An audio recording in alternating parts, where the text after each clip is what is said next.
Love and longing. Jamais vu, Vernon notes as he guides Mironoir through the deeper parts of the forest.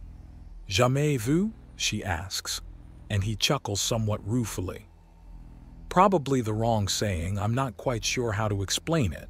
We're between déjà vu and jamais vu, the first a sensation of familiarity to something novel and the other the sensation of novelty to something familiar. Translated, they mean already seen and never seen. Sharing knowledge really complicates things. All sorcerers are familiar with the woods. I never really considered it may be confusing to those who are actually in the woods for the first time while being a sorcerer. My situation is fairly unique, Vernon admits as he looks around with Axiom shedding light from a tiny ball that hovers over his left shoulder. There's a muttered curse as Mironoir takes an unusual step with an uncomfortable look on her face. How do men do it? These things restrict and pinch and are just uncomfortable. What? Pants? Vernon asks in an amused tone. Such a simple word for such torturous devices. How do men do it? How do women walk around with their legs so exposed? Vernon counters and Mironoir seems brought up short. They're as armor to you? In a sense, he says, before looking down the trail and then back to his wife.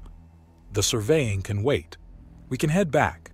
If the dark forests are so uncomfortable, then this can be done some other time. No, I'm fine. Just unused to wearing things such as this, Mironoir assures him, and he sighs. All right, that's it. We're leaving. I'm not going to have you uncomfortable in the woods like this if you're just going to lie to me about it, Vernon says and turns around before picking up Mironoir. Sorry for dragging you out here. No, I'm fine. This is just... She begins before the world seems to warp around them and they're suddenly on the outskirts of the forest. I didn't even feel the axiom. Sorcery. Don't worry too much. The main point of this was to look into the paths of the forest and see if they need clearing. They do, Mironoir notes as she adjusts the pants she's wearing again. Maybe, Vernon remarks. The forests are filled with thin paths and small ways. It's a good way to slowly hinder Apuk women and let men just vanish in there. Still annoying, Mironoir notes as she pulls a snarling twig out of her hair. Right, sorry. I guess I should have found a better way to pass the time after the town insisted we don't do anything else for the festival.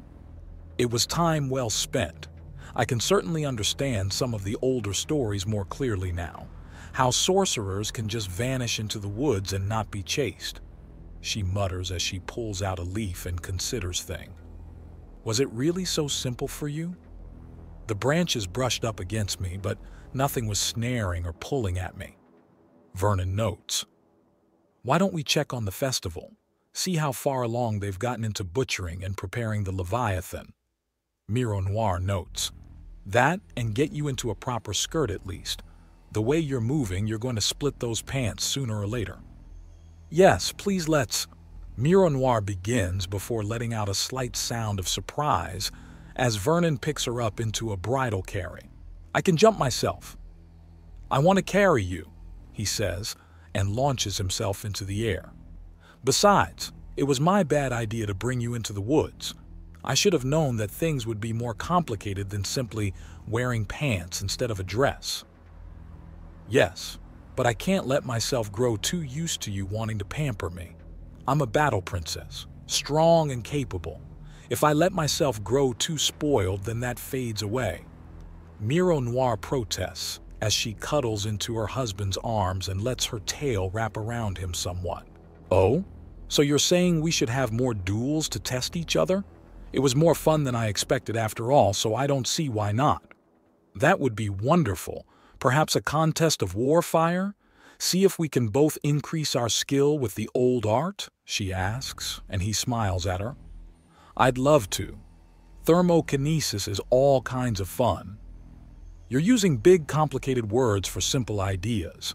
She chides him as Vernon lands and launches again. I suppose, he muses as he thinks and glances backwards to the forest behind them. The sea of deep green sways with the wind and almost resembles a lake of green. It surrounds a huge mountain that reaches upwards to the heavens and even climbs nearly halfway up the steep slopes. There's a slight blurred central part where the snow-capped tops of the mountain meets the rising forest. Something on your mind? Just places to build the village. The base of the mountain would be best.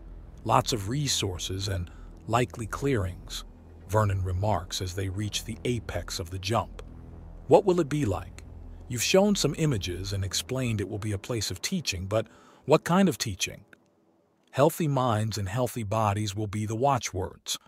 It will be a place where, though many modern conveniences are available, a lot of older ways of doing things shall be done to help hone our bodies and minds into greater states.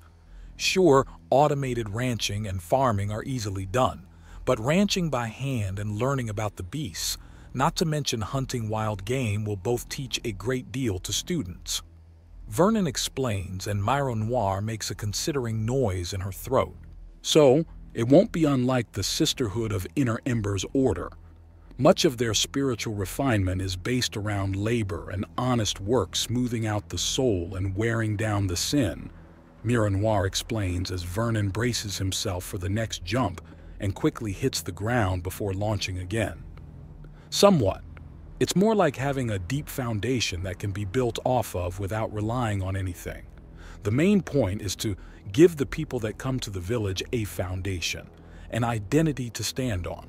Most sorcerers come into being when a young Apuk man simply can't handle the sheer lack of direction that the way of the galaxy gives them. Actually, from what I understand, most men the galaxy overlanguish in a lack of direction and purpose. Vernon explains before drifting off as he considers something. Mironoir knows that his mind has gone right down a rabbit hole, as he calls it, and needs to be brought back to reality, preferably before they land again and he crashes onto the ground. Thankfully, a kiss on the cheek is enough to pull him out of the rabbit hole and he sticks the landing. This time, however, he lets her down and looks oh so bashful. "I'm sorry. I almost got us hurt in my..." He starts, but Mironoir cuts him off with a chaste but loving kiss. "I take it I'm forgiven." "You needn't ask for forgiveness to begin with," she assures him. "What were you thinking about?" "A few friends in the EFL have told me that they're often finding men in positions of master thief or mastermind. Apparently, a few assassin men were found too. The story was almost always the same. It's a sheer lack of purpose, a sheer lack of goals, of reasons to continue living, much the same issue as with sorcerers. It might be the biggest contribution humanity brings to the galaxy, a place where men can find community, purpose, and direction. The village is going to be another example of it. Sorcerers are an example as well, but one fairly unique to Cerebro." Vernon considers. "Really? But most men lead lives of great comfort. They want for nothing." Mironoir says, trying to understand this new thread of thought from Vernon.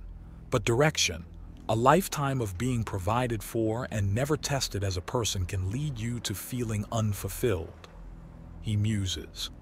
"I'm not sure I follow." "Being crowned a princess was one of the greatest moments in your life, wasn't it?" Vernon asks. "There's a couple I can think to match it."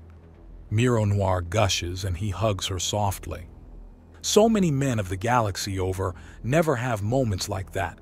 Rise from rest, clean yourself, entertain yourself as best as you're able, eating when you must and then resting again. Their wives offer some more distraction, but an entire life within a gilded and padded cage is no life at all," Vernon remarks, and Mironoir blinks a few times, then there's a slight gasp. "Oh my goodness, father!" No doubt his many daughters and wives give him purpose, and he's likely found a hobby or three to help. But in all likelihood, there was probably a time when he truly considered running away to become a sorcerer. Vernon considers. "Has every sorcerer had it so bad?" Mironoir asks. "I haven't, but from what I understand, the big difference between a sorcerer and the average Apuk man is that the sorcerers have successfully run away from home." Vernon considers.